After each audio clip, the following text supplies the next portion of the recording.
Now, the rest of the story. Not many men can say they made it into the dictionary, but John Calvin did. Calvin John, Calvinism, Calvinist, Calvinistic, and there are more. Testimony to the worldwide impact of that man. You'll recall he was a Protestant reformer. The theological guidelines which delineate the Presbyterian Church are his, and yet he bestowed upon the world a secular something for which he is rarely given credit. That's the rest of the story. Those who are not familiar with the life of John Calvin presume him to be English or perhaps German, but he was French. His real name was Jean Calvin. He was born in the early 16th century, educated in the humanities and in law.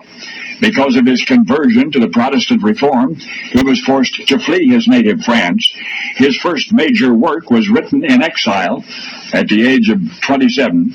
It was called Institutes of the Christian Religion, and in successive expansions it became the manual of Protestant theology for hundreds of years to come.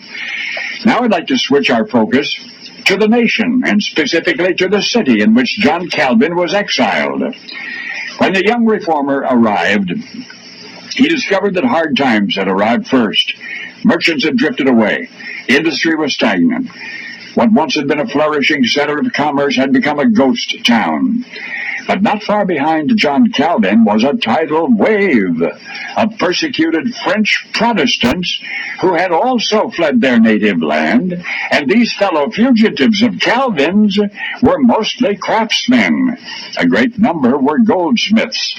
They were welcomed to their adopted community most enthusiastically because they were Protestants, yes, but especially because the town required artisans to reawaken its hibernating economy. And then, just as the goldsmiths were about to produce the finery, which might have put that city back on the map, John Calvin laid down the law. There were already too many vanities in the world, he declared. Therefore, the wearing of jewelry by women and gold-laced coats by men was strictly forbidden. Furthermore, goldsmiths were prohibited from using false stones in their craft, from making hollow rings, also from manufacturing crosses and chalices and other instruments serving the popery. And Calvin's followers obeyed.